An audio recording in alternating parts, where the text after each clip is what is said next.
በድጋሚ እንዴት ውላችኋል ተመልካቾች? አሁን 7 ሰዓት ሆኗል። የኢትዮጵያ ቴሌቪዥንን በቀጥታ ስርጭት እየተከታተላችሁ ትገኛላችሁ። ዜና ኢትዮጵያ በምዕራፍ 2 ተመልሷል። እስከ 8 ሰዓት ድረስ በያላችሁበት ከእናንተ ጋር ቆይታ ያደርጋል። አበይት ጉዳዮቻችንን ልጠቁማችሁ።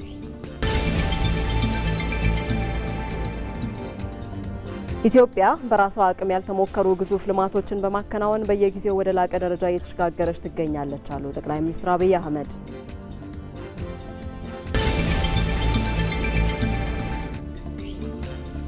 የአዲስ አበባ የጎርፍ መከላከልና የአደጋ ዝግጁነት ንቅናቄ በይፋ ተጀመረ።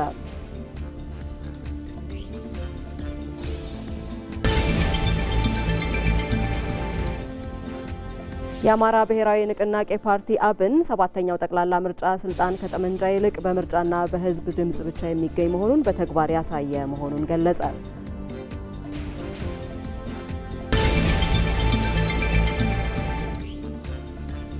ከውጪ አሜሪካና ኢራን በስዊዘርላንድ ባደረጉት ድርድር ተስፋ ሰጪ ውጤቶች እየታዩ ቢሆንም አሁንም ከሁለቱ ሀገራት የተቃርኑ ሀሳቦች እየተሰሙ ነው።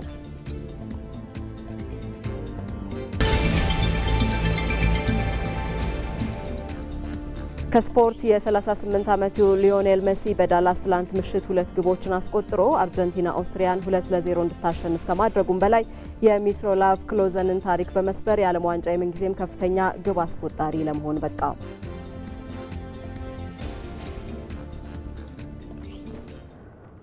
ዜናዎችን እየመራው መታሰቢያ ደረጃ ቆይታ አደርጋለሁ። አብራችሁን ሁኑ።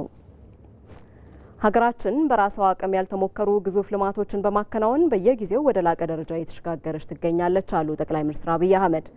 ጠቅላይ ሚኒስትሩ በማህበራዊ ትስስር ገጻቸው ባሰፈሩት መልእክት ኢትዮጵያ ታከናውናለች በተሰኘው ብሔራዊ ጉባኤ ላይ በመገኘት የታላቅ ክብር ይሰማኛል ብለዋል።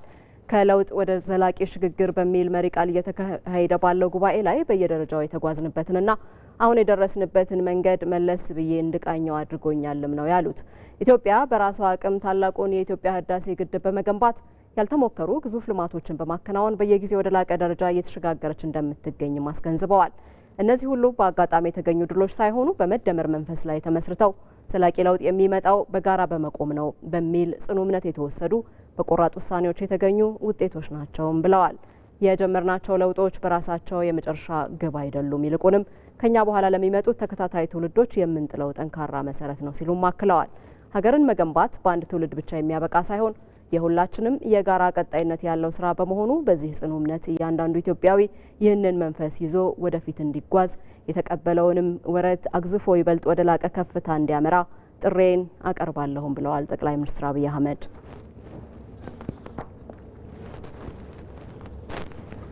ይህንኑ መድረክ የተከታተለች የቆየችው ባልደረባችን ሮዛ መኮንን ተጨማሪ መረጃዎችን ልታጋራን በቀጥታ መስመራችን ላይ ተገኝታለች። ሮዛ እንዴት ውለሻል? ይህንኑ ጉባኤ ስትከታተይ ቆይተሻል። በመድረኩ በተለይ የኢትዮጵያን ሪፎርም አስመልክቶ የተገኙ ስኬቶች በምን መልኩ ነው የተገለጹት? አመሰግናለሁ መታሰቢያ። ቀደም ሲል እንግዲህ እንዳልሽው አንቺም የኢፌዴሪ ጠቅላይ ሚኒስትር ዶክተር አብይ አህመድ መልእክታቸውን እንዳስተላለፉት ኢትዮጵያ ዲሊቨርስ ወይም ኢትዮጵያ ታከናውናለች በሚለው ጉባኤ ላይ ያለፉት 8 ዓመታት እንደ ሀገር የነበሩ ሪፎርሞች እስከ ውጤታቸው በዝርዝር የቀረቡበት ነው። እንደሚታወቀው ባለፉት 8 ዓመታት ኢትዮጵያ በዘርፈ ብዙ የሪፎርም ስራዎች ውስጥ ቆይታ አድርጋለች። ከማክሮ ኢኮኖሚ ጀምሮ የተደረጉ እስከ ሲቪል ሰርቪስ ማሻሻያ ድረስ የሪፎርም ስራዎች በተለያዩ ዘርፎች ሲከወኑ ቆይተዋል። እነዚህ የሪፎርም ስራዎች ትናንት ምን ነበርን፣ ዛሬ ላይ የደርሰናል፣ ነገስ ምንድነው ትልማችን የሚለውን በጉልህ ያመላከቱ ለነገ ትልም ለትውልድ ሊዋጁ የሚችሉ ስራዎች እንዲሰሩም ያስቻሉ ሆነው ነው ያለፉት የ8 ዓመታቱ ጉዞ። ታዲያ በዚህ የኢትዮጵያ ታከናውናለች ኢትዮጵያ ዲሊቨርስ በሚለው ጉባኤ ላይ በስፋት ተዳሷል። በዋናነት እንደ ዋና ሀሳብ የተደረገውም ከለውጥ ወይም ከሪፎርም ወደ ዘላቂ ሽግግር እየተደረገ ያለው ጉዞ ነው። ባለፉት 8 ዓመታት ተጀምሮ የነበሩ የትኛውም በተለያዩ ዘርፎች የተከወኑ ሪፎርም ስራዎች ነገ ትውልድን የዋጁ ዛሬ ላይ ደግሞ ያለንን አቅም ያለንን ሀብት በማሰባሰብ በመደመር ሂደት ውስጥ አንድ ላይ ሆኖ ይህንን ለማሳካት በጋራና በአንድነት በመቆም የተገኙ ድሎች ስለመሆናቸው ነው የተነሳው። የኢፌዴሪ ጠቅላይ ሚኒስትር ዶክተር አብይ አህመድም ይህንኑ አንስተዋል። ህዳሴ ግድብን የመሰለ አሳክተን ማሳየት የቻለን ህዝቦች ነን። ከዚህ ባለፈ ከነበርንበት ከተለያዩ የማክሮ ኢኮኖሚ ጫናዎች በብዙ መልኩ ወጥተናል። ሬዚሊየንስ የሆነ የማይበገር ኢኮኖሚ እስከ መገንባት ተደርሷል። ያ ብቻ አይደለም፣ በደብል ዲጂት ሊያድግ የሚችል የኢኮኖሚ እድገት የዘንድሮን 2018 በ10.2 በመቶ አካባቢ እድገቶች እንደሚመዘገቡና የተሰሩ ስራዎች ወደዛን ያመላከቱ እንዳሉ ይታወቃልና እነዚህ ሂደቶች ሁሉ ኢትዮጵያ ኢትዮጵያ ባለፈችባቸው ጊዜያቶች የከወነቻቸው ሪፎርሞች የነገው ትውልድን የሚዋጁ በትምህርት ዘርፍ የሰራቻቸው በጤና ዘርፍ የሰራቻቸው ታች ያሉ ትምህርት ቤቶች ላይ ትኩረት አድርጋ መስራቷ ለነገ ትውልድ የጤናን ከመከላከል ባለፈ አክሞ ማዳን ላይ ትኩረት አድርጋ የሰራቻቸው ሪፎርሞች የማክሮ ኢኮኖሚ ከብድር ጫና ከገቢ ማመንጨትና የገቢ አቅምን ከማሰባሰብ ወይም ደግሞ የገቢ አቅም ከፍ እንዲል በማድረግ ረገድ የተሰሩ ስራዎች የውጭ ምንዛሪ ፖሊሲን በማሻሻል ረገድ የፎሪን ዳይሬክት ኢንቨስትመንት ወይም ደግሞ የውጭ ቀጥታ ኢንቨስትመንትን ወደ ሀገር ውስጥ በመሳብ ረገድ የተሰሩ ኢንዱስትሪው ዋነኛ ሞተር ሆኖ ከግብርናው እንዲቀበልና የኢንዱስትሪው የኢኮኖሚውን አጠቃላይ መር እንዲሆን ሽግግሩን እንዲመራ የማድረግ ረገድ የተሄዱ ርቀቶች በብዝሃ ዘርፍ ኢኮኖሚ ላይ የተወሰዱ እርምጃዎች አንድ ግብርና ላይ ብቻ የተንጠለጠለ የነበረና ወደ ብዝሃ ዘርፍ የመጡ ኢኮኖሚዎች ያመጡት ለውጥ ሁሉ እነዚህ ሁሉ የማይበገር ኢኮኖሚ በመገንባት ረገድ ትልቅ አስተዋጽኦ እንደነበራቸው አንስተዋል። ይህ ማለት የነበረው ሂደት አስቸጋሪ ቢሆንም ጠንካራ ፈተናዎች ቢኖሩበትም ዜጎች በዛ ፈተና ውስጥ ቢያልፉም ነገር ግን አሁን ያለው ውጤት ለነገዋ ኢትዮጵያ ለመንገዷ የቀና እንዲሆን በማድረግ ረገድ ሰፊ ትኩረት ተደርጎ የተሰራና ውጤት የመጣበት ስለመሆኑ አንስተዋል። እንግዲህ በኢትዮጵያ ታከናውናለች ጉባኤ የማክሮ ኢኮኖሚ የነበረበትን ሂደት እንደዚሁ የብሔራዊ ባንክ ገዢ ዶክተር ኢዮብ ተካልኝ በስፋት ያነሱበት ነበረ። ሀገሪቱ በብድር ጫና ወገቧ የጎበጠበት በተለያዩ ምክንያቶች ገቢ ያልነበራት ሀገር ስለመሆኑ አንስተዋል። አሁን ላይ የተሰሩ ያሉ ስራዎች እንግዲህ ከ235 ቢሊዮን ብር አካባቢ አሁን የገቢ ማሰባሰብ አቅም 1.8 ትሪሊየን ብር ደርሷል። የትልቅ አቅም እንደሆነ እንደዚሁ ያነሱበት አለ። የዋጋ ንረት ከነበረበት 30 በመቶ አሁን ላይ ወደ ሲንግል ዲጂት እንዲሸጋገር ምክንያት የሆነበትን አንስተዋል። የውጪ ብድር ጫናም በጂዲፒ ስንመለከተው ከአጠቃላይ የምርት እድገት ጋር ያለው ጫና እንዲቀንስ ማድረጉ በማክሮ ኢኮኖሚ የተሰሩ ስራዎች እንደሆኑ አንስተዋል። ከውጪ ምንዛሪ አስተዳደር ጋር በተገናኘ የተወሰዱ የፖሊሲ አሰራሮች የውጭ ቀጥታ ኢንቨስትመንት እንዲመጣ በማድረግ ረገድ የተሰሩና 7ቱ ግባ ብስራቶች ላይ የተነገሩ የኢንዱስትሪ ሂደቶች ለዛ ማመቻቸታቸውን ቦታ እንደዚሁ ያነሱበትና ትልቅ ለውጥ የመጣበት ስለመሆኑ ገልጸዋል። ከዛ ባለፈ የዲጂታል ፋይናንስን ማንሳት እንችላለን። የሞባይል መኒና እዛ አካባቢ ያሉ የነቴሌ ብርን ጨምሮ የነበሩ ሂደቶች ቴክኖሎጂን ከፋይናንስ ጋር የማገናኘት ዲጂታል ስርዓት ውስጥ የመግባት ሂደትም ትልቅ ምርታ የመጣበት ስለመሆኑ ባለፉት 8 ዓመታት እንደዚሁ የተነሳ ነው። የሞባይል ተጠቃሚዎች ቁጥር ከ81 ሚሊዮን በላይ የተሻገረ ነው። የኢንተርኔት ተጠቃሚዎች ከ61 ሚሊዮን በላይ የተሻገረ ነው። ፋይዳ ተመዝጋቢዎች ከ45 ሚሊዮን በላይ የተሻገረ ነው። እነዚህ ሁሉ ቁጥሮች በሰዎች ህይወት የቀን ተቀን ህይወትና ዜጋ ላይ ለውጥ የሚያመጡ ስለመሆናቸው እንደዚሁ የተነሳበት ነው። በቅርቡ ብቻ ብንመለከት ወደ 27 ትሪሊየን ብር በ9 ወራት ውስጥ በሞባይል መኒ እንዲንቀሳቀስ ሆኗል። በዚች ሀገር ላይ ምን ያህል ለውጦች እየመጡ እንዳሉ አመላካች ስለመሆኑ የተነሳበት ነው። ከዛ ባሻገር በከተሞች ግንባታ በመሰረተ ልማት ብንመለከት ኮሪደር ልማትን ጨምሮ ለዜጎች ስራ እድል የፈጠረ ዘመናዊ የሆነ ከተማ የፈጠረ እንዲሁም ደግሞ አምራች ዘርፉን ያነቃቁ ስራዎች ስለመገኘታቸው በዚሁ ተነስቷል። ግብርና ላይ የተነሳው የ8 ዓመታቱ ሪፎርምም በስፋት የተነሳበት ሆኖ ተመላክቶ ቆይቷል። በዚህ በኢትዮጵያ ዲሊቨርስ ወይም በኢትዮጵያ ታከናውናለች ጉባኤ ቀጣይነትንም የተመላከተ ከትናንት ያለንን አብዝቶ መጨመር ላይ እንደዚሁ ትኩረት አድርጎ ስለመሰራቱ ጉባኤው በስፋት ያነሳበት ነው። ከዚሁ ጋር ተያይዞ የዩኤንሲኤ ዋናም እንደዚሁ ዋና ጸሐፊው ማለት ነው ኢትዮጵያ እየሄደችበት ያለውን ርቀት በስፋት ያደነቁበት መድረክ ነበር የዛሬው ቆይታ መታሰቢያ። እናመሰግናለን ሮዛ፣ መልካም ጊዜ። ቻተም ሃውስ የተሰኘው ዓለም አቀፍ ተቋም በለንደን ያዘጋጀው በተከፋፈለ ጂኦፖለቲካ ውስጥ የኮፕ ጉባኤዎችን አስፈላጊነት ማጉላት በሚል ርዕስ የአየር ንብረት ሳምንት የውይይት መድረክ ተካሄደ። ኢትዮጵያ በአየር ንብረት ጥበቃ ረገድ ያላትን ጠንካራ ራዕይና መርቂ አፈጻጸም ያነሱት ዶክተር ጌዲዮን ጢሞቴዎስ በተለይም ባለፉት 8 ዓመታት ውስጥ በፖሊሲ ተደግፈው ተግባራዊ የተደረጉ አፈጻጸሞችን አጽንኦት ሰጥተው አብራርተዋል። ዶክተር ጌዲዮን አክለውም ኢትዮጵያ በምታዘጋጀው የኮፕ 32 ቀዳሚ ተግባራት በቱርክና አውስትራሊያ በጋራ ከሚዘጋጀው የኮፕ 31 የተገኙ ውጤቶች በመነሳት ቀጣይነትን ማረጋገጥ እንደሚሆን ጠቁመዋል። ይህ አካሄድ ደግሞ ከኛ በፊት ከነበሩት ጋር በቅንጅት በመስራት የጋራ ተግባራትን ማጠናከርና በባለ ብዙ ወገን ዲፕሎማሲያዊ ሂደት ላይ ያለውን ተስፋ መልሶ ማቀጣጠል የሚለውን የመደመር መርህ እንደሚያንጸባርቅ ገልጸዋል። ውይይቱ የኢትዮጵያ ውጭ ጉዳይ ሚኒስትርና የኮፕ 32 ተሰያሚ ፕሬዝዳንት ዶክተር ጌዲዮን ጢሞቴዎስን ጨምሮ የኮፕ 30 ፕሬዝዳንት አንድሬ ኮሪያ ከብራዚል እንዲሁም የኮፕ 31ን የወከሉት የቱርክ የከባቢ የከተማ ልማትና የአየር ንብረት ለውጥ ሚኒስትር በተገኙበት ነው የተካሄደው። የሕዝብ ተወካዮች ምክር ቤት የ5ኛ ዓመት የስራ ዘመን 27ኛ መደበኛ ጉባኤውን አካሄደ። ምክር ቤቱ የኢትዮጵያ ሰብአዊ መብቶች ኮሚሽንን የ2018 በጀት ዓመት 11 ወራት አፈጻጸም አዳምጧል። የኢትዮጵያ ሰብአዊ መብት ኮሚሽን የዘመኑን የዲጂታል አቅም በመታጠቅና ዓለም አቀፍ የሰብአዊ መብት መስፈርቶችን በማሟላት ተቋማዊ ለውጥና ብቃት በማምጣት ጠንካራ የሰብአዊ መብቶች ተቋም መሆን መቻሉም በዚሁ መድረክ ላይ ተመላክቷል። ይህንኑ መድረክ የተከታተለች የቆየችው ባልደረባችን መስከረም ቸርነት ተጨማሪ መረጃዎችን ልታጋራን በቀጥታ መስመራችን ላይ ተገኝታለች። መስከረም እንዴት ውለሻል? ባለፉት 11 ወራት ከሰብአዊ መብቶች ጥበቃ አንጻር ምን ስራዎች ተሰርተዋል? የትኞቹስ መታረም አለባቸው በሚለው ላይ የተነሱ ሀሳቦችን አጋሪ።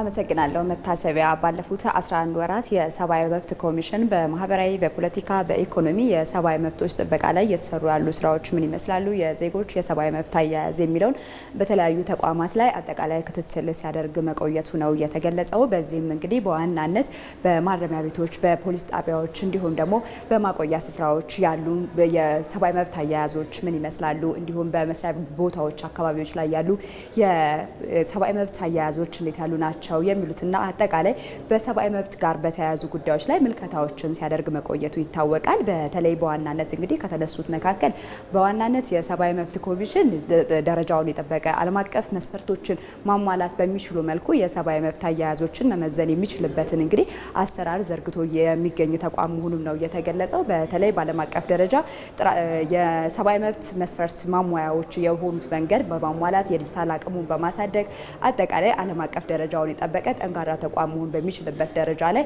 የተለያዩ የሪፎርም ስራዎች መሰራታቸው ተጠቅሷል ማለት ነው። በአጠቃላይ ባለፉት 11 ወራት ግን ቀደም ሲል እየገለጽኩት እንደነበረው በፖሊስ ጣቢያዎች፣ በማረሚያ ቤቶች እንዲሁም ደግሞ በማቆያ ስፍራዎች የተጠርጣሪዎች እንዲሁም የታራሚዎች የሰብአዊ መብት አያያዝ ምን ይመስላል የሚለውንም እንዲሁ የሰብአዊ መብት ኮሚሽን ቅኝት አድርጓል። እንግዲህ ከዚህ ቀደም ከነበሩት መሻሻሎች ታይተዋል። አሁንም ደግሞ ግን እርምጃ ሊወሰድባቸው የሚገቡ መስተካከል ያሉባቸው ነገሮች እንዳሉ አንስተዋል። በአንዳንድ ማረሚያ ቤቶች በነበራቸው ቆይታ እንግዲህ ለታራሚዎች ከምግብ እንዲሁም ከውሃና ከተለያዩ ጉዳዮች አንጻር የሚነሱ ነገሮች እንዳሉ ጠቅሰዋል ማለት ነው። የሰብአዊ መብት ኮሚሽንም ባየባቸው አካባቢዎች ላይ እንግዲህ የእርምጃ እንዲወሰድ ወይም የእርምት እርምጃ እንዲወሰድ እንግዲህ መልእክት እያስተላለፈ እንደሚሄድም ነው የገለጹት። እንዲሁም ቀደም ሲል እየገለጽኩት እንደነበረው በስራ በኢኮኖሚ እንግዲህ ዘርፍ ካያቸው መልከታዎች መካከል በመስሪያ ቦታዎች ላይም እንግዲህ የሚኖሩ የሰብአዊ መብት አያያዞችን ተመልክቷል ማለት ነው። በሴቶች አጠቃላይ በስራ ላይ እንግዲህ ከኢንዱስትሪ ፓርኮችና መሰል ሌሎች ተቋማት ላይም የሰብአዊ መብቶች አያያዞች መሻሻሎች ቢኖሯቸው መስተካከል ያሉባቸው ነገሮች ግን አሁንም አሉ የሚለው ሀሳብ ተገልጿል ማለት ነው።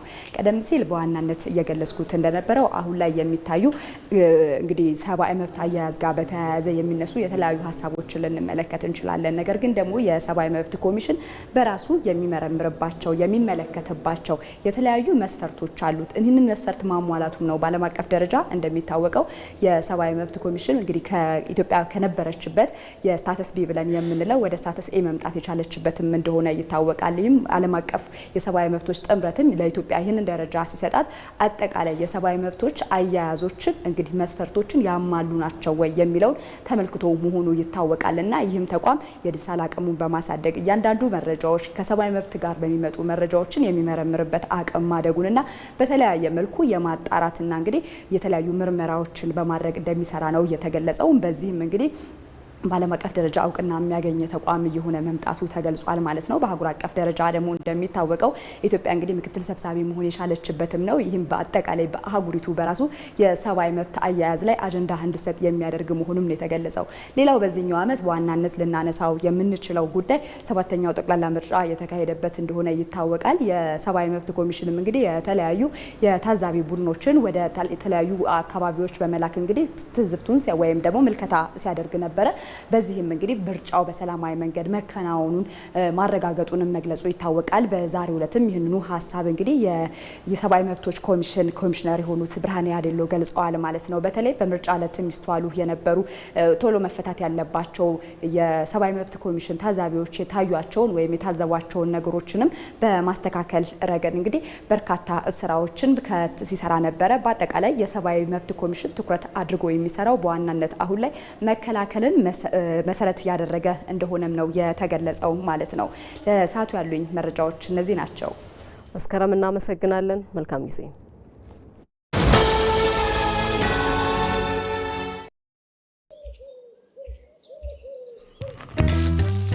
ቆይ አንዴ እንዳትሄድ ጠብቀኝ። የሲቪ ቪዛ ካርድ አዝዤ መምጣት ብቻ ነው።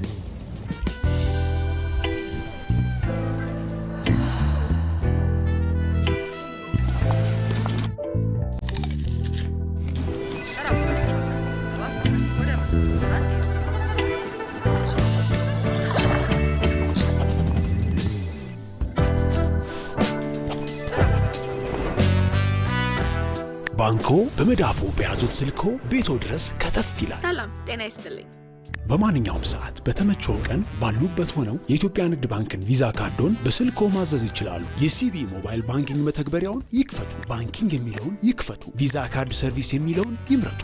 ይፈልጉ ምትክ ወይም አዲስ መጠየቅ፣ የካርዶን አይነትና የሚወስዱበትን ቅርንጫፍ መርጠው ያረጋግጡ። ባንክ የሚመጡት ካርዶን ለመውሰድ ብቻ ነው። አሁኑኑ ያመልክቱ። በፍጥነት ካርዶን ይውሰዱ። የኢትዮጵያ ንግድ ባንክ ሁሌም የሚተማመኑበት ባንክ።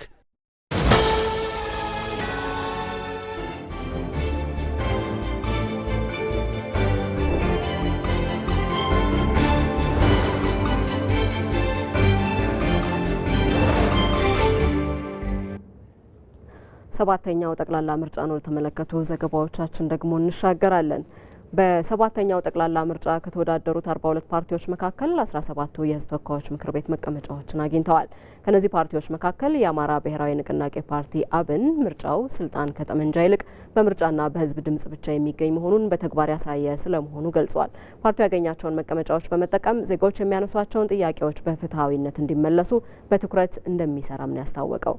ሳሙኤል ወርቃየው ግንቦት 24 ቀን 2018 ዓ.ም በተካሄደው ሰባተኛው ጠቅላላ ምርጫ ከተወዳደሩት 42 ፓርቲዎች መካከል 17ቱ የህዝብ ተወካዮች ምክር ቤት መቀመጫዎችን ማግኘታቸውን የብሔራዊ ምርጫ ቦርድ መረጃ ያመለክታል። ከነዚህ የህዝብ ተወካዮችና የክልል ምክር ቤት መቀመጫዎችን ከተጋሩት ፓርቲዎች መካከል የአማራ ብሔራዊ ንቅናቄ አብን አንዱ ነው። የፓርቲው ምክትል ሊቀመንበርና ለህዝብ ተወካዮች ምክር ቤት ካሸነፉት የፓርቲው አባላት መካከል አንዱ የሆኑት አቶ መልካሙ ጸጋዬ ስለ ሰባተኛው ጠቅላላ ምርጫ ተአማኒነት፣ አካታችነትና የዳበረ የዴሞክራሲ ልምምድ የታየበት ስለመሆኑ ሲገልጹም ሌሎች የፖለቲካ ፓርቲዎች እንዲሁ ተሳታፊ እንዲሆኑ የተደረገበት ሁኔታ፣ የሚቀርቡ ቅሬታዎችን በአጭር ጊዜ ውስጥ ለመመለስ የተደረገው ጥረት፣ እንደ አጠቃላይ በገለልተኝነት የአጠቃላይ ፓርቲዎች የሚያነሷቸውን ጥያቄዎች ለመመለስ የተደረገው ጥረት እጅግ በጣም የሚያኮራና በሂደት ዲሞክራሲ ለመገንባት የምናደርገውን ጥረት የሚያግዝ ጠንካራ ተቋም እየተገነባ የመጣ መሆኑን የሚያሳይ ነው። በምርጫ ቦርድ በኩል በገዢው ፓርቲ በኩልም ከስከዛሬው በተለየ ሁኔታ ተፎካካሪ ፓርቲዎች የመዋከብ ወይም የማዋከብ ጉዳይ በእጅጉ የቀነሰበት ከፍተኛ ተሳትፎ ሲደረግ የነበረበት ሁኔታ ነው ያለው። ምርጫው በብዙ ፈተናዎች መካከል የተካሄደ ቢሆንም ሰላማዊና ስኬታማ ሆኖ ተጠናቋል። በዚህ ምርጫ የዜጎች የዴሞክራሲ ልምምድ ስልጣን ከጠመንጃ ይልቅ በምርጫና በምርጫ ብቻ መሆኑ በተግባር ታይቶበታል። ለዚሁ ደግሞ ከምርጫ ካርድ ማውጣት እስከ ድምጽ መስጠት ድረስ የነበረው የዜጎች ተሳትፎ በቂ ማሳያ ነው። በምርጫ ብቻ የመንግስት መሆን የምንችል መሆኑን አስረግጦ አስተምሯል። ከዚህ ጋር ተያይዞ እኛም የምናምነው ይህ ሀገር ከዚህ በኋላ ግጭትን ማስተናገድ አይችልም። ህዝባችን ግጭቶችን በተደጋጋሚ የሚያስተናግድበት ትከሻ የለውም። ስለዚህ ሁሉም የፖለቲካ ኃይሎች ወደ ጠረጴዛ መምጣት አለባቸው፣ ወደ ድርድር መምጣት አለባቸው፣ ወደ ውይይት መምጣት አለባቸው። የፖለቲካ ስልጣን ምንጩም ምርጫ መሆኑን ሁላችንም መገንዘብ መረዳት መቻል አለብን። ይሄንን ተግባራዊ ማድረግ መቻል አለባቸው። ይሄ ምርጫ አንዱ ትልቁ ቁም ነገር ያስተማረንም ይሄንኑ ነው። ምክንያቱም በተለያዩ አካባቢዎች የሚነሱ ዛቻና ማስፈራሪያዎችን፣ ልዩ ልዩ ፕሮፓጋንዳዎችን ሳይቀበል ወደ ጎን ትቶ ለመራጭነት ተመዝግቦ በኋላም ድምጹን የሰጠው ህዝብ ያስተማረው ትልቁ ትምህርት ይሄን ነው። ስለዚህ ከህዝብ በላይ ደግሞ ማንም የለምና የህዝብን ድምጽ መስማት ይጠበቅብናል። ህዝብ የሚበጀውን በነቂስ ወጥቶ መርጧል። የመረጠውን አካል ማክበር፣ ከዛ ጋር አብሮ መስራት፣ መተባበር፣ ችግሮችን ደግሞ በውይይትና በድርድር መፍታት ይገባል የሚል ሀሳብ ነው ያለኝ። በ438 የህዝብ ተወካዮች እንዲሁም በ2410 የክልል ምክር ቤት መቀመጫዎች ብልጽግና ፓርቲ ባሸነፈበት በሰባተኛው ጠቅላላ ምርጫ የአማራ ብሔራዊ ንቅናቄ አብንም 6 የህዝብ ተወካዮችና ሌሎች የክልል ምክር ቤት መቀመጫዎችን አሸንፏል። በዚህም አብን ዜጎች የሚያነሷቸውን የልማት ጥያቄዎች በፍትሐዊነት እንዲመለሱ ለማድረግ በትኩረት እንደሚሰራ አቶ መልካሙ አንስተዋል። የህዝባችን የሰላምና የልማት ጥያቄዎች ከፍ አድርገን የምናነሳና እነዛ ጥያቄዎች በተገቢ መንገድ በፍትሐዊነት የሚመለሱበትን ሁኔታ ለማንሳት ጥረት እናደርጋለን። በሀገራዊ ምክክር በኩል ደግሞ የህዝባችን አጀንዳዎች አቅርበን እነዛ አጀንዳዎች ተቀባይነት እንዲኖራቸው እንዲሁም አጠቃላይ የኢትዮጵያ ህዝብ ስምምነት ላይ የደረሰበት ከህገ መንግስት ጀምሮ ሌሎች በርካታ ጥያቄዎቻችን የሚመለሱበት አውድ እንዲፈጠር እነዚህ የፓርላማ ውክልናዎች ሌላ ተጨማሪ ጉልበት ይሆኑናል። በምርጫ ወቅትም ቃል የገባነው አንዱ ጉዳይ ይሄ ነው።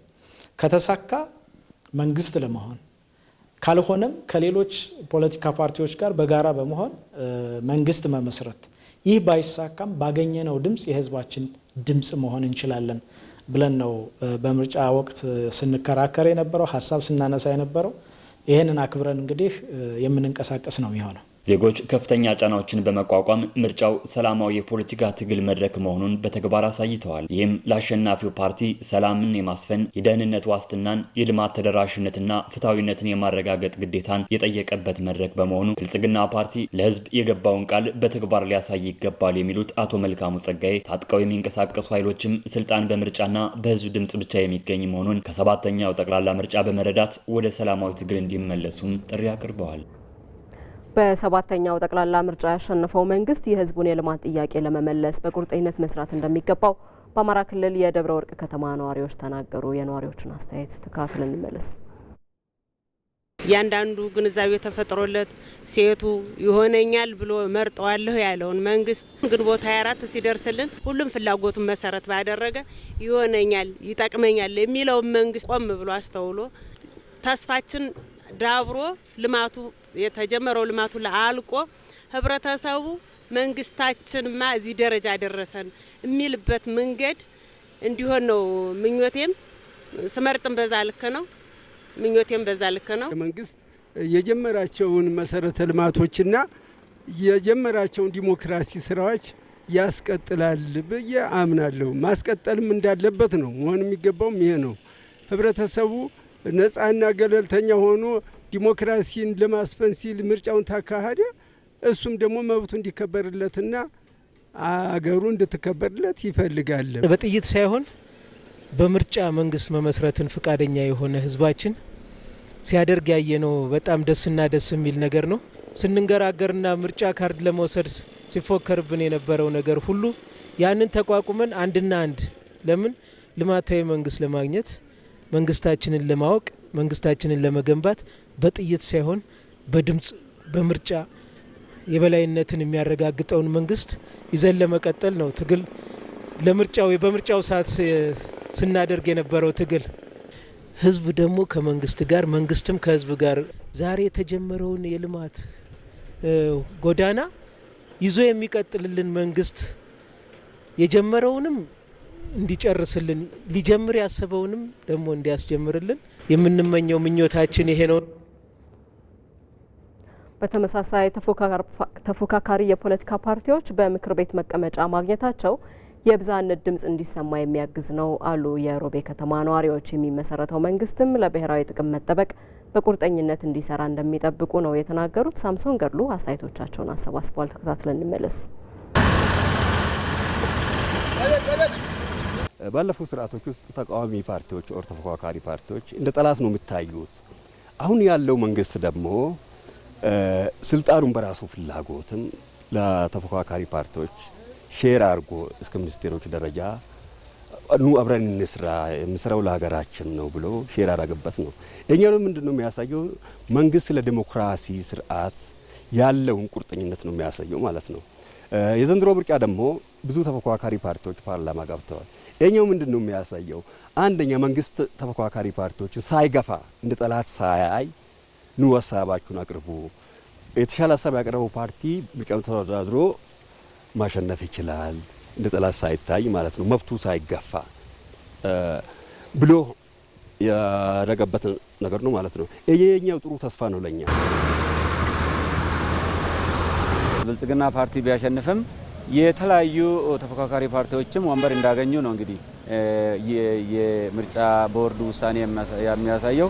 ይሄ ደግሞ የሚያሳየው ሁሉም አካል ሁሉም ገዢ ፓርቲም ይሁን ሌሎች ተፎካካሪ ፓርቲዎችም ሀገርን ለማስተዳደር ሀገርን ለማሳደግ በጋራ ሆኖ መድበለ ፓርቲ ፈጥሮ አብሮ መንግስት ሀገርን ለማስተዳደር የተዘጋጁ መስላሉና ይሄ እንደ ውጭ ሀገርም እንደ ሌሎች ሀገራትም የታደጉ ሀገራትም ጭምር ጥሩ ተሞክሮ የሚያሳይ ነው ብዬ ነው የሚያምነው። ይሄ ምንድነው የሚያሳየን አንድ በተለይ እንደ ኢትዮጵያ ሰፊ ማህበረሰብ ሰፊ የተለያየ ኮሚኒቲ ያለበት አካባቢ ፓርላማ በአንድ ላይን ብቻ ወይ ደግሞ በአንድ ፓርቲ ብቻ ከሆነ ያው ብዙም ቼንጅ የምንጠብቀውን ቼንጅ አናገኝም። ከዚህ ደግሞ ያው ህዝቡ ሁሉንም መመረጥ ያለበትን ድምጹን ሰጥቷል። ተፎካካሪ ፓርቲዎች ፓርላማ በብዛት ገቡ ማለት ኦልተርኔቲቭ ሀሳቦች ይነሳሉ ማለት ነው። መንግስት ራሱን እንዳያይ ያደርጋሉ። የመንግስትን ክፍተት ነው እዛ ላይ የሚያነሱት። የኛው ነገር ቢሰራ ብለው ኦልተርኔቲቭ አማራጭ ሀሳብን ነው የሚያነሱት ማለት ነው። የኛው ደግሞ አንደኛ ለመረጣቸው ህዝብ ድምጽ እንደሆኑ ነው የሚያደርገው። ሁለተኛ መንግስትም ጠንክሮ እንዲሰራ ነው የሚያደርገው። ሁሉም ለህብረተሰቡ መስራት የሚፈልገውን ነገር ይዞ መጥቷል። አሸናፊ ፓርቲም ለህብረተሰቡ መስራት ያለበትን ነገር ይሰራል። ሌሎቹም ተፎካካሪ ፓርቲዎች ከማንም ያላነሰ መስራት ስላለሁኝ እሰራለሁ፣ ህብረተሰቡን አገለግላለሁኝ፣ የኔ ድርሻ ይሄ ነው፣ ለህብረተሰቡ ማበርከት ያለብኝ ነገር ይሄ ነው ብሎ ፉክክር ውስጥ ገብቶ የማህበረሰቡን ተጠቃሚነት ከፍ ያደርጋሉ ብዬ ነው የማስበው።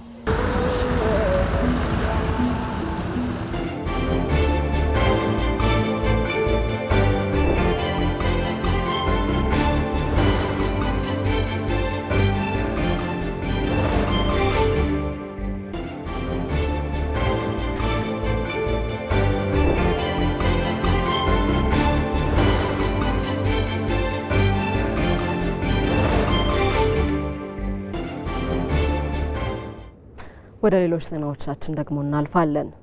በአዲስ አበባ የጎርፍ መከላከልና የአደጋ ዝግጁነት ንቅናቄ በይፋ ተጀመረ። ለውጥ ባስተናገደችው አዲስ አበባ በክረምት ወራት የጎርፍ አደጋ እንዳይከሰት ወንዞች ተፈጥሯዊ ፍሰታቸውን ጠብቀው እንዲፈሱ የተለያዩ ግንባታዎችና የፍሳሽ መስመሮች ጽዳት እየተከናወነ ይገኛል። ይመራደም አሁን የከተማው አስተዳደርና የነዋሪው የወቅቱ ህብረት ግቡ አንድ ነው። ጎርፍ ከመምጣቱ በፊት መንገዱን ቀድሞ ማዘጋጀት። የአዲስ አበባን መልክዓ ምድር አቀማመጥ ለታዘበ ሰው የከተማዋ የታችኛው ተፋሰስ ማረፊያው አቃቂ ቃሊቲ ላይ ነው። ይህንኑ የስጋት ስፍራ ቀዳሚው የትኩረት ማዕከል ሆኖ የከተማ አቀፍ የጎርፍ መከላከልና የአደጋ ዝግጁነት ንቅናቄ ከወዲሁ ተጀምሯል።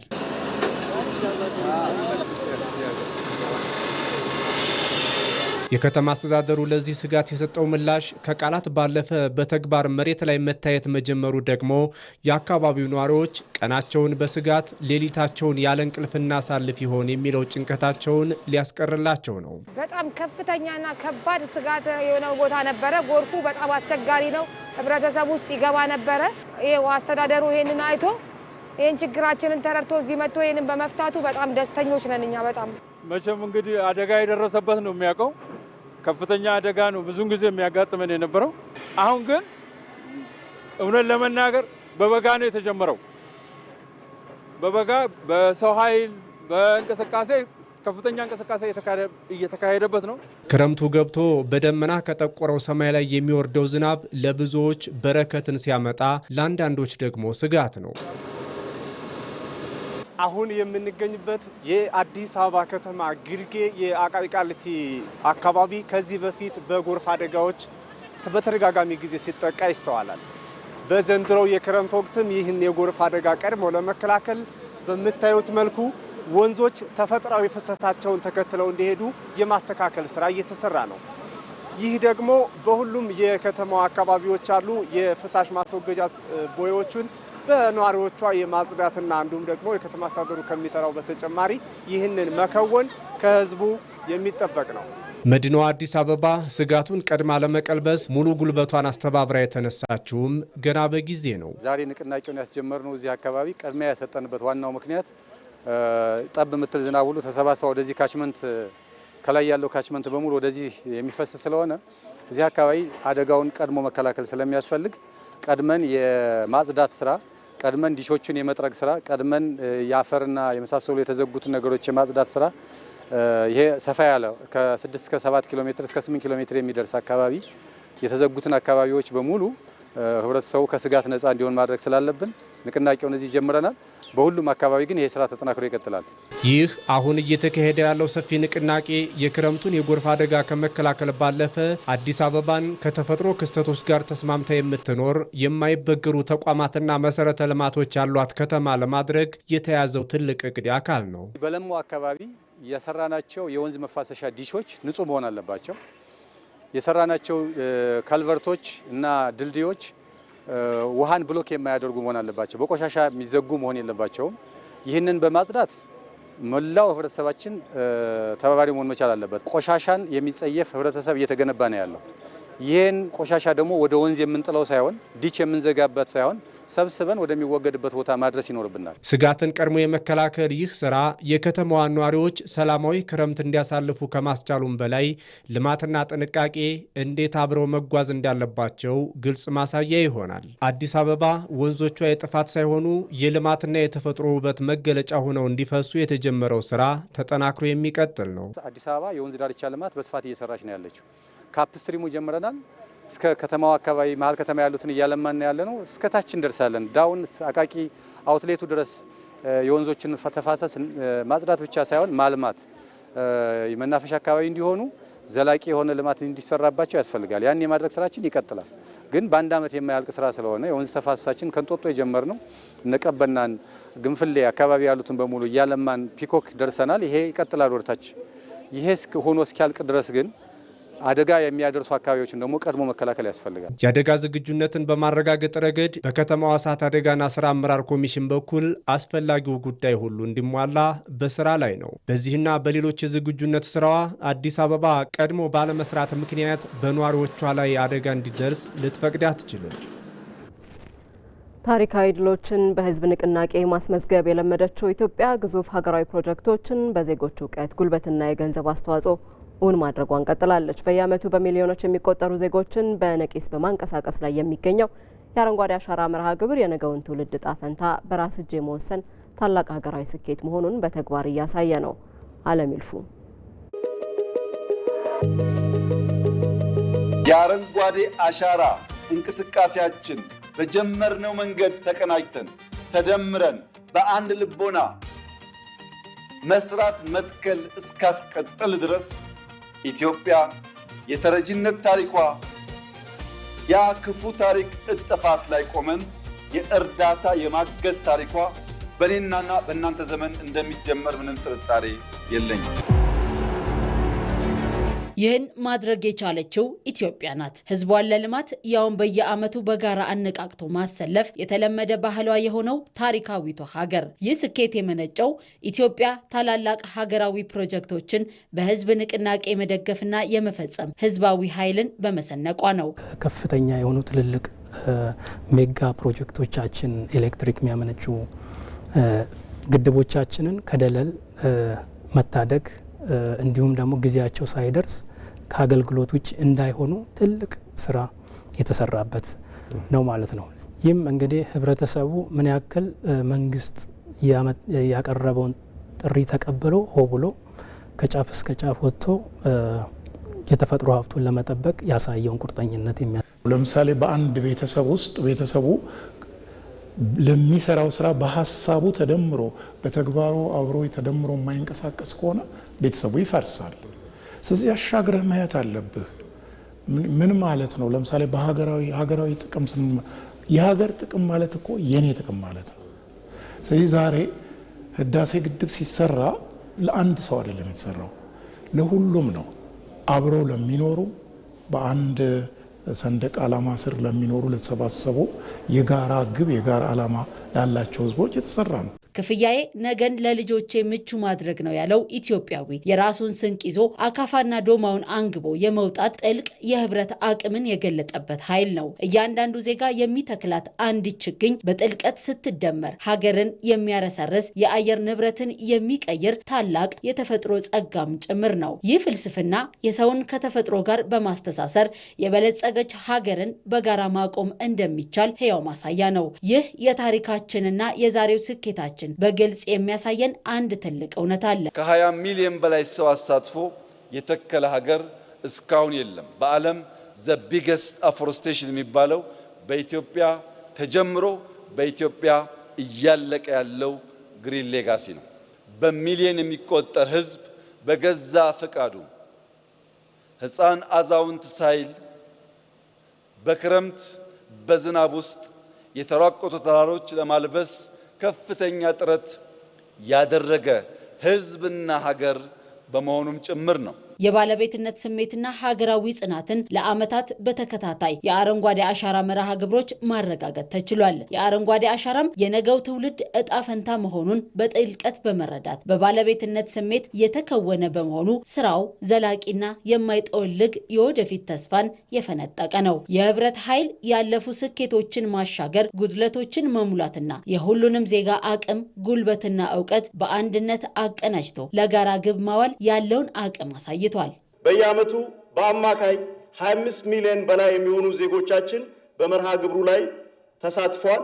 ይሄ እንግዲህ አንድ ችግኝ እንኳን $1 ቢገመት በህዝባችን ጥረት፣ በእውቀት፣ በላብ የተደረገው አስተዋጽኦ እስከ $48 ቢሊዮን ሊደርስ እንደሚችልና ባለፉት 7 ዓመታት የተከልነው ችግኝ በኢትዮጵያ ኢኮኖሚ ላይ ትልቅ ትርጉም ያለው መሆኑን መውሰድ ይቻላል። ህዝብ በነቂስ ወጥቶ የሚሳተፍበት ዘመቻ ትርጉሙ ችግኝ መትከል ብቻ አይደለም። ይልቁንም የሀገርን ህልውና የማደስ የአንድነትን አቅም የመለካትና የነገውን ትውልድ እጣ ፈንታ በራስ እጅ የመወሰን ታላቅ ሀገራዊ ኃይል ነው። በሲዳማ ክልል በአረንጓዴ አሻራ መርሃ ግብር ከ900 በላይ ንዑስ ተፋሰሶችን ማልማት ተችሏል። በክልሉ ባለፉት ዓመታት በአረንጓዴ አሻራ መርሃ ግብር ከ1.7 ቢሊዮን በላይ ችግኝ የተተከለ ሲሆን የደን ሽፋኑን ወደ 24 በመቶ ማሳደግ ተችሏል። አስረሳው ወጌሽ የአረንጓዴ አሻራ መርሃ ግብር የአፈርና ውሃ ጥበቃ ስራን በማጠናከር የተለያዩ አካባቢዎች ገጽታቸው እንዲቀየር አድርጓል። በሲዳማ ክልል ወንዶ ገነት ወረዳ ሆሻና ሶያማ ቀበሌ ነዋሪዎችም 290 አባላት ባለው ማህበራቸው 570 ሄክታር የሚሸፍነውን የጭኮ ተፋሰስ ከስጋትነት ወደ ተጨባጭ ጥቅም ማሸጋገር ችለዋል። የማህበሩ አባል ወጣት መለሰ ብርሃኑም በልማቱ ሰፊ ተሳትፎ አድርጓል። ከመሰረቱ ጀምሬ እዚህ ነበርኩኝ። ከዚህ በፊት ጎርፍ መጥቶ ነበር። መንግስት ራሱ እርዳታ ለህዝቦች አርግቶ ነበር። አሁን በማህበር ተደራጅተን አንድ ላይ ሁሉም ሰው አንድ ላይ ወጥቶ ነው ሰራው እና አሁን ምንም የለም ጎርፍ የሚባል። ሌላኛዋ የማህበሩ አባል ብዙነሽ ታሪኩም በማህበሩ ባከናወኑት የአካባቢ ጥበቃ ስራ ወደ ንብ ማነብ ስራ ገብታለች። አረንጓዴ አሻራ ተብሎ በየዓመቱ ተከላል፣ ግን ጠባቂ ስለሌለው ይበላሻል፣ ይጠፋል፣ ከብቶች ይገቡበታል። ማህበሩ ከተደራጀ ወዲህ በዚህ ደን እየጠበቅን ተደራጅተን ንብ እያነብን እንገኛለን። በአካባቢ ጥበቃ ላይ የተሰማራው ይህ ማህበር ከዚህ የበለጡ አላማዎችንም ይዘዋል። ወደፊት ብዙ እቅዶች አሉን። እንደኛ ሳብ የንቡንም እናስፋፋለን ብለናል። ደግሞ ይሄንን አረንጓዴ አሻራዎችን ደኖችን በመጠበቅ ካርበን እንሸጣለን የሚል እቅድ አለን። የአረንጓዴ አሻራ መርሃ ግብር በወንዶ ገነት ወረዳ ያለውን ነባር የደን ጥበቃ ስራ ለትውልዱ ለማሻገር ያገዘ ስለመሆኑም የወረዳው የተፈጥሮ ስራ ሂደት አስተባባሪው አቶ ሀብታሙ ዳሪሞ ይገልጻሉ። ባለፉት 6 እና 7 ዓመታት ከ70 ሚሊዮን በላይ ችግኞችን በእኛ ወረዳ መትከል ችለናል። ያሉን ወደ 18 ተፋሰሶች ናቸው። ስለዚህ በአንድ በኩል ተፈጥሮን እንጠብቃለን፣ ወደ ነበረበት እንመልሳለን። አርሶ አደሩ በአካባቢው ላይ ያለውን እድል የደኑንም ሆነ የግጦሽ ሳሩንም ተጠቃሚ እንዲሆኑ የማድረግ ስራ ሲሰራ ነበር። ግሪን ሌጋሲው ለዚህ መሰረት ሆኗል። በሲዳማ ክልል ባለፉት ዓመታት በአረንጓዴ አሻራ መርሃ ግብር ከ1.7 ቢሊዮን በላይ ችግኞች የተተከሉ ሲሆን ይህም የክልሉን የደን ሽፋን ወደ 24 በመቶ ማሳደግ መቻሉን የክልሉ እርሻና ተፈጥሮ ሀብት ልማት ቢሮ የተፈጥሮና ደን ልማት ዘርፍ ኃላፊው አቶ አበባዩ በየነ ተናግረዋል። የደን ሽፋናችን በፊት ከነበረበት ወደ 24% የሚጠጋ ነው። 1354 የሆነ ተፋሰስ አለን እንደ ክልል። በአብዛኛው ወደ 67% የሚሆን ተፋሰስ እየለማ ነው። ሌላኛውም የደን ሽፋንም ጨምሮ አብዛኛው ተፋሰስ ወደ መልማት እየመጣለበት ሁኔታ ነው የሚታየው። የአረንጓዴ አሻራ መርሃ ግብር የአርሶ አደሩን ኢኮኖሚያዊ ተጠቃሚነት እያረጋገጠ መሆኑንም አቶ አበባዩ በየነ ገልጸዋል። በሲዳማ ውስጥ አቮካዶ በጣም ይመረታል፣ አፕል በጣም ይመረታል፣ ፓፓያ በጣም ይመረታል እና እነዚህ ምርቶች ወደ ፕሮሰሲንግ እየደረሰ በአገር ደረጃ ሁሉ ገቢ የሚገኝበት ሁኔታ ነው እየታየ ያለው። ከለማው ተፋሰስ ውስጥ ሳር በማጨድ የወተት ከብት በማርባት የስጋ ከብት በማርባት በደኖቹ ውስጥ ማር ማነብ ተችሏል። በአሁኑ ጊዜ በሲዳማ ክልል በዘንድሮ የአረንጓዴ አሻራ መርሃ ግብር ከ226 ሚሊዮን በላይ ችግኞችን ለመትከል ዝግጅት መደረጉንም ከክልሉ እርሻና ተፈጥሮ ሀብት ልማት ቢሮ የተገኘው መረጃ ያመላክታል። በቤንሻንጉል ጉሙዝ ክልል በተያዘው የ2018-19 የመኸር ምርት ዘመን 70 ሚሊዮን ኩንታል ምርት ለማግኘት ታቅዶ እየተሰራ ነው። የአርሶ አደሮችን ምርታማነት ለማሻሻልም የምርጥ ዘርና የማዳበሪያ አቅርቦት እየተከናወነ መሆኑን የክልሉ ግብርና ቢሮ አስታውቋል። ጀማል አህመድ በቤንሻንጉል ጉሙዝ ክልል በተያዘው የ2018-19 የመኸር ምርት ዘመን ምርትና ምርታማነትን ለማሳደግ ዘርፈ ብዙ ስራዎች በመሰራት ላይ ይገኛሉ። የክልሉ አርሶ አደሮችም ከማሳ ዝግጅት ጀምሮ ቅድመ ዝግጅት ሲያደርጉ ቆይተዋል። አሁን ላይም አርሶ አደሮቹ በክልሉ ግብርና ቢሮ የቀረበላቸውን የግብርና ግብዓት በመውሰድ ላይ ይገኛሉ። ዛሬ የምንጭነው ከባበዚ ወረዳ ወደ ቦሹማ ቀርጊግ የሚባል ቀበሌ ነው። እዛ ላይ ባለን መሬት ዘንድሮ ዓመት በቆሎና ማሽላ ለመሸፈን ነው። ስለዚህ ቅድመ ዝግጅቶች ተደርጓል። የማሳ አጸዳውን ተደርጎ አሁን ትራክተሩን አስገብተን እርሻ ላይ ነው ያለ። ቀጣይ ሳምንት ውስጥ ደግሞ ምርጥ ዘሩን የምንሰራበት ይሆናል። ማዳበሪያ 10 ኩንታል፣ ዳፕ 10 ኩንታል፣ ዩሪያ አገኝቼዋለሁ። ምርጥ ዘር 1 ኩንታል አገኝቼዋለሁ። የማዳበሪያና የዘር አቅርቦት እንደዚህ መገኘቱ ምርትና ምርታማነትን ያሳድጋል። ዝናቡም በወቅቱ ነው የጣለው። ግብአትን በወቅቱ ምርጥ ዘርም ማዳበሪያም ቀርቧል። በቤንሻንጉል ጉሙዝ ክልል ግብርና ቢሮ የግብርና ግብአት አቅርቦት ዳይሬክተር አቶ ተስፋዬ በቀለ እስካሁን ድረስ ከ98000 ኩንታል በላይ የአፈር ማዳበሪያ ወደ ክልሉ ገብቶ ለአርሶ አደሮች እየተሰራጨ መሆኑን ገልጸዋል። ለ2018-19 ምርት ዘመን ለክልሉ የተመደበው 131000 ኩንታል ሲሆን ከዚህ ውስጥ እስከ ዛሬ ድረስ ወደ 98000 ኩንታል ወደ ክልሉ መግባት ተችሏል። እስከ አሁን ድረስ ወደ 3323 ኩንታል ለአርሶ አደሩ ተሰራጭቷል። ከዚህም የመተከልን፣ የከማሽን፣ የአሶሳና የማውኮሞ ልዩ ወረዳን ጨምሮ ወደ 3323 ኩንታል እስከዚህ ሰዓት ድረስ ተሰራጭቷል። የግብዓት አቅርቦት ስራው የአርሶ አደሮቹን ምርታማነት ለማሳደግ አጋዥ በመሆኑ ልዩ ትኩረት በመስጠት እየተሰራ መሆኑን የግብዓት ስርጭት ባለሙያው አቶ አብዱል ባሲጥ አወድ ይገልጻል። ዋነኛ ዓላማው ምንድነው? አርሶ አደሮችን ምርትና ምርታማነትን ተጠቃሚ ሆኖ ይህንን ግብዓት በጊዜ መጥቶ እንዲሰራጭና እንዲደርሳቸው እየተደረገ ነው የሚገኘው። በቤንሻንጉል ጉሙዝ ክልል በዘንድሮ የመኸር ምርት ዘመን 2 ሚሊዮን ሄክታር ማሳ በተለያዩ የሰብል አይነቶች በመሸፈን 70 ሚሊዮን ኩንታል ምርት ለማግኘት ታቅዶ እየተሰራ ይገኛል። ለኢቲቪ ጀማል አህመድ ነኝ ከአሶሳ። በኢትዮጵያ እስልምና ጉዳዮች ጠቅላይ ምክር ቤት ውስጥ ሲተገበር የቆየው አጠቃላይ ተቋማዊ ለውጥ ፍሬ በማስገኘት ላይ ይገኛል። በዚህም የኢትዮጵያ እስልምና ጉዳዮች ጠቅላይ ምክር ቤት የ1447ኛውን የሀጂ ጉዞ መስተንግዶን በተቀላጠፈና ጥራቱን በጠበቀ መልኩ በማሳካቱ በዓለም አቀፍ ደረጃ የአልማዝ ደረጃ ተሸላሚ መሆን መቻሉ ተበስሯል። እድሉ ፈቀደ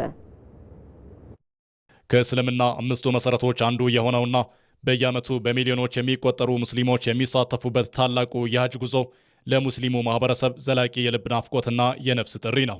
ይህንን የተቀደሰ መንፈሳዊ ጥሪ ተከትለው ወደ ቅዱሳን ስፍራዎች የሚጓዙ ኢትዮጵያውያን ሀጆች በልዩ ሁኔታ በማስተናገድ ረገድ ዘንድሮ ታሪካዊ ስኬት ተመዝግበዋል። የኢትዮጵያ እስልምና ጉዳዮች ጠቅላይ ምክር ቤት የ1447ኛ ዓመተ ሂጅራ የሀጂ ጉዞ መስተንግዶን እጅግ በተቀላጠፈ ግልጽነት ባለውና ጥራቱን በጠበቀ መልኩ በማሳካቱ ኢትዮጵያ በዓለም አቀፍ ደረጃ ከፍተኛውና የተከበረው የአልማዝ ደረጃ ተሸላሚ መሆን መቻሏ ተበስሯል። በዚህም ለቀጣይ ስኬቶችም ተጠናክሮ መስራት እንደሚገባም መልእክት ተላልፈዋል። ይህንን በበለጠ ተጠናክረን ሳንዘነጋ ዘንድሮ ይህንን አስመዝግበናልና ብለን ያው እንደተለመደ እንዳንተኛና የበለጠ እንቅልፍ አተን አላህ ማግዘውን እናንተ ማግዛችሁን የበለጠ ስኬት እንድናስመሰግብ ሁላችሁም እንደተለመደ ከኛ ጋር ተጠናክራችሁ እንድትቆሙ የኢትዮጵያ እስልምና ጉዳዮች ጠቅላይ ምክር ቤት ጥያቄ ነውና ኢትዮጵያ በ1447ኛው ዓመተ ሂጅራ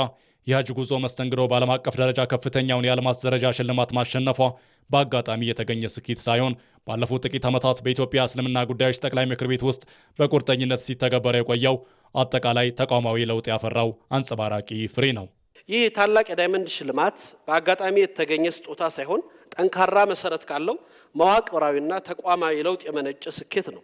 በተለይም ከዛሬ 8 ወራት በፊት መላው ሙስሊም ማህበረሰባችን በነቂስ ወጥቶ በየእርከኑ የመጅሊስ የሚመሩትን መሪዎች በነጻነትና በግልጽነት የመረጠበትን ታሪካዊ ሂደት የዛሬው ስኬታችን ሕያው ምንጭ ነው። ይህ ሽልማት የአንድ ተቋም ስኬት ብቻ ሳይሆን የኢትዮጵያ ሀገራዊ ድልና ታላቅ የኩራት ምንጭ ነው። በዓለም ዙሪያ በሚሊዮኖች የሚቆጠሩ ሙስሊሞች በሚሳተፉበትና እጅግ ከፍተኛ ፉክክርና ጥብቅ መስፈርት በሚጠየቀው ታላቁ የሀጅ መስተንግዶ መድረክ ላይ ኢትዮጵያ ቀዳሚ ሆና ማሸነፏ በዓለም አቀፍ ደረጃ በበጎ ገጽታ እንድትጠራ አድርጓታል። በዛሬው ከሁሉም በላይ ከፍ ብላ ያሸነፈችው ኢትዮጵያ ናት። ምክንያቱም ከ160 ሀገራት በላይ በዓለም መድረክ ላይ ሃይማኖታዊ ስርዓቱ በሚፈለገውና በሚፈቀደው መልኩ ለማክበር በተገኙበት ጊዜ የኛው ተቋም ትናንት የቆመው ተቋም ትናንት የተጠናከረው ተቋም ዛሬ ቅርጽ ይዞ ቴክኖሎጂን ተጠቅሞ ሀገራዊ የተቋማትን ቅንጅት ተጠቅሞ በዓለም መድረክ ኢትዮጵያን ከፍ ያደረገ ሽልማት ይዞ መምጣት መቻሉ በጣም የሚያስመሰግን ነው። ኢትዮጵያንም የሚያኮራ ነው። የኢትዮጵያ እስልምና ጉዳዮች ጠቅላይ ምክር ቤት ያስመዘገበው ይህ ድል ጠንካራ ተቋማዊ ለውጥና ቁርጠኛ አመራር ሲኖር የሀገርን ገጽታ በዓለም አቀፍ መድረክ ላይ እንዴት ከፍ ማድረግ እንደሚቻል ያሳየ ድንቅ አብነት ነው። የኢትዮጵያ የአገልግሎት ዘርፍ ከባህላዊው ማኑዋል አሰራር ተላቆ ወደ ሙሉ ዲጂታላይዜሽን ያደረገው ጉዞ የቴክኖሎጂ ሽግግር ብቻ ሳይሆን የዜጎችን እፎይታ ያረጋገጠ ትልቅ የሪፎርም ምዕራፍ ነው። ይህ ሽግግር ሁሉንም አገልግሎቶች በአንድ ጥላ ስር ወደ ሰበሰበውና ሀገራዊ እሴትን ወደሚያንጸባርቀው መሶብ የአንድ ማዕከል አገልግሎት ተሸጋግሮም በአፍሪካ የዲጂታል መሰረተ ልማት ግንባታ ላይ ቀዳሚ ተጠቃሽ ሆኗል።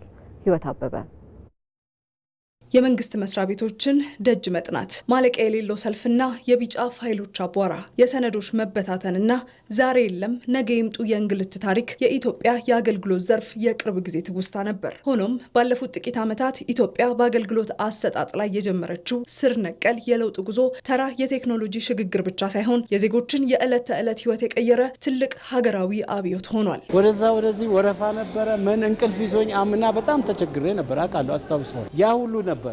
አሁን ግን ህንፃውም ጸጥቷል፣ ስራውም ጸጥቷል። በአጭር ጊዜ መስሪያ ቤቱ በሚገርም ሁኔታ ተቀብሎኝ ጥሩ አገልግሎት አግኝቻለሁ። 10 ደቂቃ አልቆይ ነው ወዲያው ጨርሶልን ሰጡን። በጣም ተደስቻለሁ በዚህ መስተንግዶ። ይህ ጉዞ የተጀመረው የወረቀት ፋይሎችን ወደ ዲጂታል በመቀየር ቢሆንም እውነተኛው ለውጥ ግን ሁሉንም አገልግሎቶች በአንድ ማዕቀፍ ውስጥ ወደ ሰበሰበውና ሀገራዊ ማንነት ነጸብራቅ የሆነው ወደ መሶብ የአንድ ማዕከል አገልግሎት ሲሻገር ነው። ኢትዮጵያ ውስጥ ሰዎች በቀላሉ ሰርቪስ አያገኙ። ይሄን ለመፍታት መሶብን በእኛ ልጆች በእኛ ሲስተም እዚህ ቦታ መጀመር ይሄ ለኢትዮጵያ ሕዝብ ትልቅ የምስራች ነው።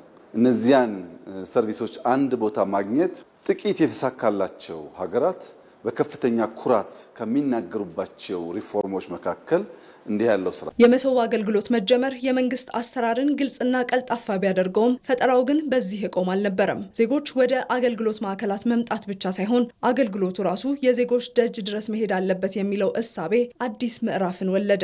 ከማኑዋል ወደ ዲጂታል፣ ከዲጂታል ወደ መሶብ፣ ከመሶብ ወደ ተንቀሳቃሽ መሶብ የመጣው ይህ ፈጣን ለውጥ አሁን እጅግ ዘመናዊው ምዕራፍ ላይ ደርሷል። አገልግሎት ወደ ህዝብ ነው እየሄደ ያለው ማለት ነው። ህዝብ ወደ አገልግሎት መውሰጃ መስሪያ ቤቶች ከሚመጣው በተጨማሪ መንግስት ራሱ ህዝብ ወዳለበት ቀረብ ብሎ ራሱ ሄዶ መብራት ጠፋ አይባልም፣ ሶላር አርገነዋል።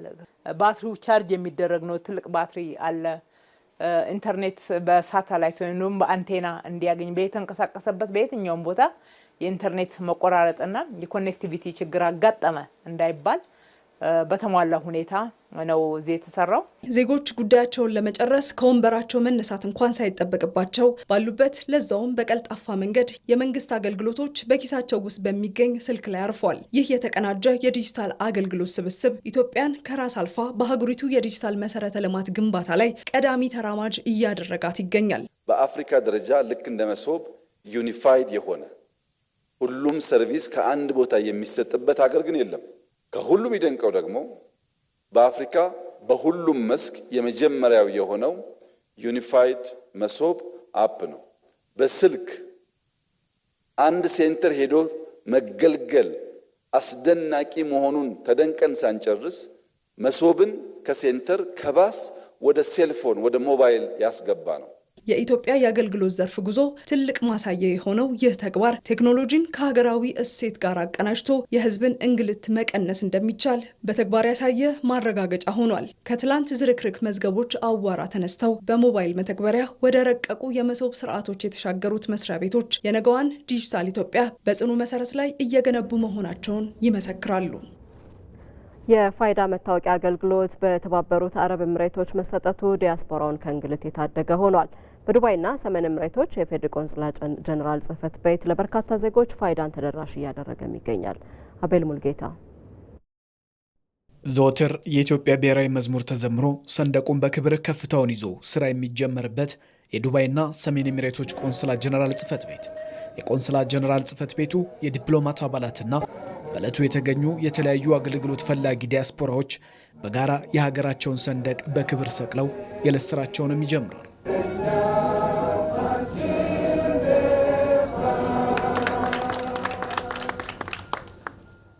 በቆንስላ ጀነራል ጽሕፈት ቤቱ ከሚሰጡ አገልግሎቶች መካከል ደግሞ የፋይዳ መታወቂያ አንዱ ነው። በዓለም ላይ ካሉ ሚስዮኖች 2 ሚስዮኖች ብቻ ናቸው የፋይዳ መታወቂያ እየተሰጠባቸው ያለው። ከነዛ ውስጥ ዱባይ አንዱ ነው። ሁለተኛው እዚሁ የተባበሩት አረብ ኤሚሬቶች ውስጥ ያለው አቡዳቢ ያለው የኢትዮጵያ ኤምባሲ ነው። ፋይዳ መታወቂያ እንሰጣለን ማለት ነው።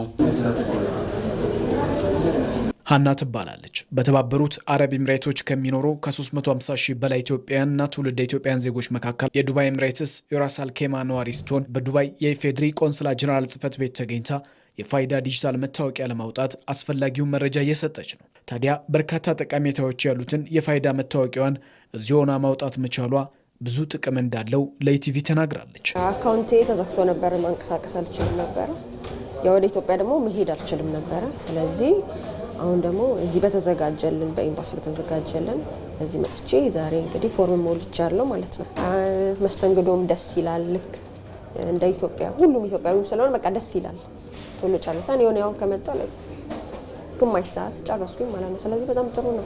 ሌላው ወጣት ሀሰን ከድር በተመሳሳይ በኤሚሬት ነዋሪ ሲሆን የባንክ ሂሳቡ ከፋይዳ ጋር ባለመገናኘቱ ተቸግሮ እንደነበር ይናገራል። ነገር ግን አሁን ችግሩን የሚፈታበት አሰራር በዚሁ በዱባይ የኢፌዴሪ ቆንስላ ጀነራል ጽሕፈት ቤት መገኘቱ ትልቅ እድል መሆኑንም ያነሳል። ፋይዳ ለማግኘት እያሰብኩኝ ነበረ። በቀላሉ የማገኝ አልመሰለኝም ነበር፣ ግን መጥቼ ስጠይቅ በፍጥነት ነው የጨረስኩት። በጣም ደስ ብሎኛል። የሚገርመው ገንዘብ መላክ ተቸግሬ የባንክ አካውንቴም አይሰራም ነበረ። አገልግሎቱ እዚህ መኖሩ ድንቅ ነው። እዚህ ባይኖር ኖሮ ትኬት ቆርጠህ ፓስፖርት አድሰህ ኢትዮጵያ መሄድ ግዴታ ይሆን ነበር። ብዙ ኪሳራ ያስቀራል። በውጭ የሚኖር ዲያስፖራ ለሀገሩ ኢኮኖሚ እድገት የበኩሉን ሚና የሚወጣ የሀገር ትልቅ አቅም ነው። ዜጎች በቀላሉ ባሉበት በነፃ የፋይዳን አገልግሎት ማግኘት መቻላቸው የዜጋ ተኮር ዲፕሎማሲ ውጤት ማሳያ ነው። ያለ ክፍያ ነው፣ በነፃ ነው የምሰጠው ፋይዳ።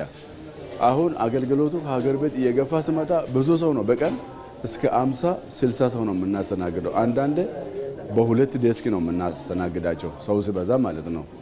የታደሰ ፓስፖርት፣ የዚህ ሀገር አይዲ ካላቸው አውቶማቲክ ፎርማቸውን ይሞላሉ። ፎርሙ ከሞሉ በኋላ እንትን ይደረጋል። እዚህ ላይ ባዮሜትሪክ ዳታቸውን ይሰጣሉ። እንዳያችሁት ባዮሜትሪክ ዳታውን ከሰጡ በኋላ ኦንላይን ነው ሲስተሙ። ኦንላይን ስለሆነ እዛ ዳታው ፕሮሰስ ተደርጎ ወደ ኢሜይላቸው ይላካል፣ ከፕራይቬሲ አንጻር ማለት ነው። እስካሁን በዱባይ ከ3600 በላይ ዲያስፖራዎች የፋይዳ አገልግሎትን አግኝተዋል። ይህም በርካታ ኢኮኖሚ ጠቀሜታን እያስገኘ ነው። በተለይ በተባበሩት አረብ ኤሚሬቶች የሚኖሩ ዜጎች በጣም የታደሉ ናቸው። በዚህ ሌላ ሀገር የለም። አሁን ከሳውዲ አረቢያ ከአሜሪካ ለጉብኝት ሲመጡ እዚህ እንሰጣቸዋለን። 1 ዓመት ሊሆነን ነው። ከ3670 በላይ ነው የሰጠን አይዲ የወሰዱት እና አገልግሎቱ በጣም ኢኮኖሚያዊ ጠቀሜታ አለው። ማህበራዊም አገልግሎታቸውን በዚህ በቀላሉ ወጡ ይችላሉ ማለት ነው። በዱባይ የኢፌዴሪ ቆንስላ ጀነራል ጽሕፈት ቤት ከፋይዳ በተጨማሪም በርካታ አገልግሎቶችም ይሰጡበታል።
በቴሌብር ሂሳባችንን በቀላሉ ስንጋራና ጉርሻ ስንሰጥ እንዲህ ነን። ቴሌብር። የውጭ ዜና። አሜሪካና ኢራን በስዊዘርላንድ ባደረጉት ድርድር ተስፋ ሰጪ ውጤቶች እየታዩ ቢሆንም አሁንም ከሁለቱ ሀገራት የተቃርኖ ሀሳቦች እየተሰሙ ነው። ዋሽንግተን በቴህራን ላይ የጣለችውን የነዳጅና የፋይናንስ ማዕቀብ ለ60 ቀናት ያነሳች ሲሆን በማዕቀብ ውስጥ የቆየው የኢራን ገንዘብ እንዴት ይለቀቅ የሚለው ግን አጨቃጫቂ ሆኗል። አስማረ ብርሃኑ።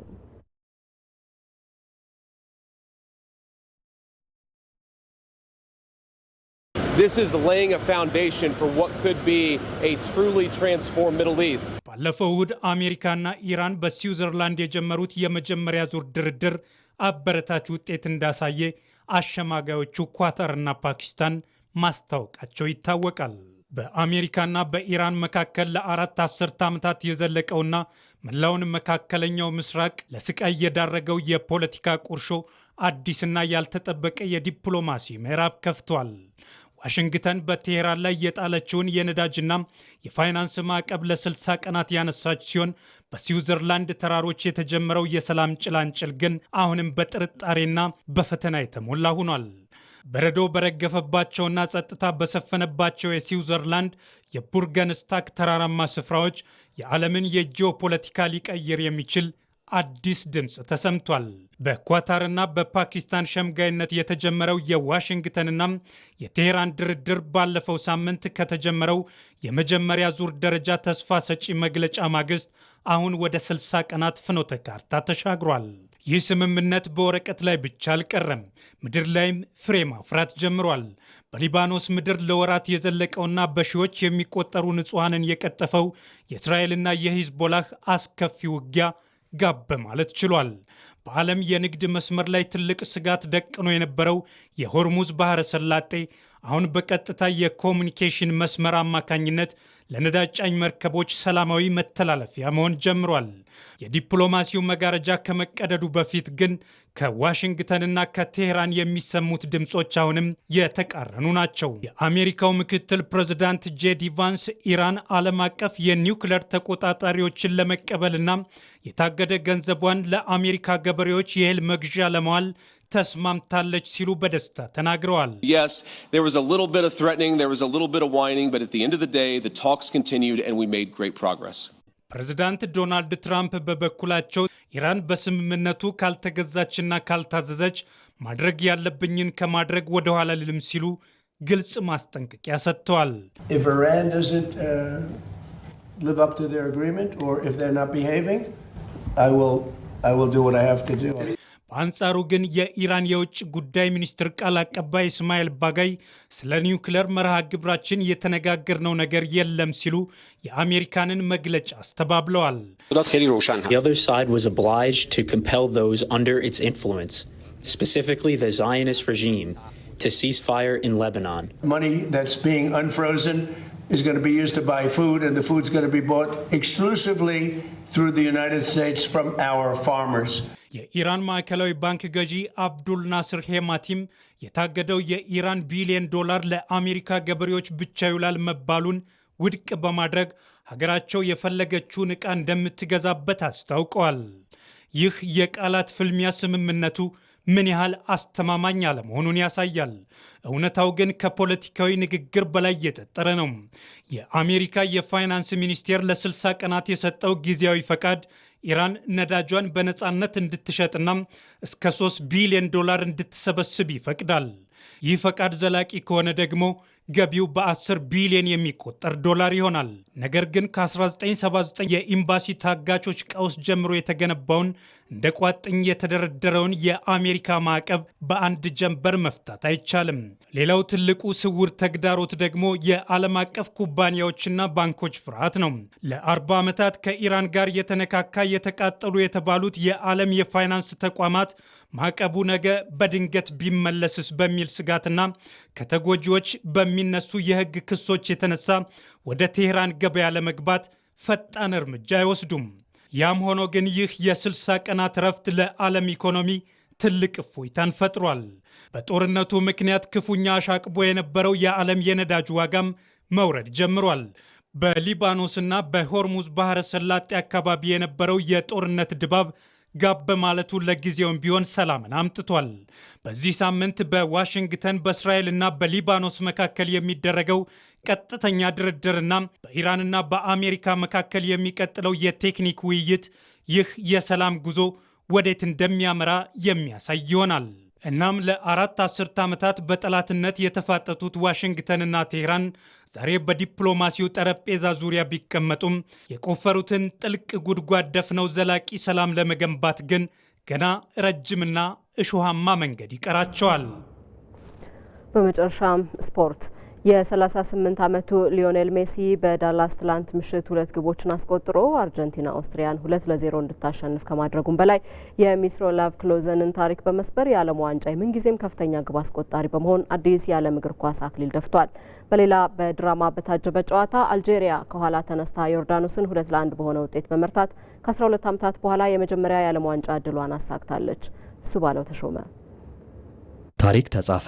ሊዮኔል ሜሲ የዓለም ዋንጫ የምንጊዜውም ከፍተኛ ግብ አስቆጣሪ በመሆን አርጀንቲናን ወደ ዓለም ዋንጫው ጥሎ ማለፍ አሳልፏታል። ሊዮኔል አንድሬስ ሜሲ በዓለም እግር ኳስ ታሪክ ውስጥ ለምን ስሙ ከታላቅነት ጋር እንደሚነሳ በዳላስ ምሽት በድጋሚ አስመስክሯል። አርጀንቲና ኦስትሪያን 2-0 ባሸነፈችበት ጨዋታ ሜሲ ሁለቱንም ግቦች በማስቆጠር በዓለም ዋንጫው አዲስ ታሪክ ጽፏል። የ38 ዓመቱ የአርጀንቲና አምበል ወደ ሜዳ ከመግባቱ በፊት ከጀርመናዊው ታሪካዊ ተጫዋች ሚሮስላቭ ክሎዘ ጋር እኩል 16 የዓለም ዋንጫ ግቦች አስቆጥሮ የነበረ ቢሆንም የዳላሱ ምሽት ጨዋታ ሲጠናቀቅ ግን ሜሲ በ18 ግቦች የዓለም ዋንጫ የምንጊዜውም ከፍተኛ ግብ አስቆጣሪ በመሆን ብቻውን ተቀምጧል። በጨዋታው 9ኛ ደቂቃ ላይ አርጀንቲና የፍጹም ቅጣት ምት አግኝታ ሜሲ ወደ ውጭ በመምታቱ ደጋፊዎችን ቢያስደነግጥም ታሪካዊውን ቅጽበት ግን ለጥቂት ደቂቃ ብቻ ነበር ያዘገየው። በ38ኛው ደቂቃ ፋኩንዳ መዲና ከግራ መስመር ያሻማውን ኳስ ነፃ ቦታ ላይ የነበረው ሜሲ በፍጥነት ተንሸራቶ በማግኘት መረቡ ላይ አሳርፏል። ስታዲየሙ በደስታ እንባና በሜሲ ስም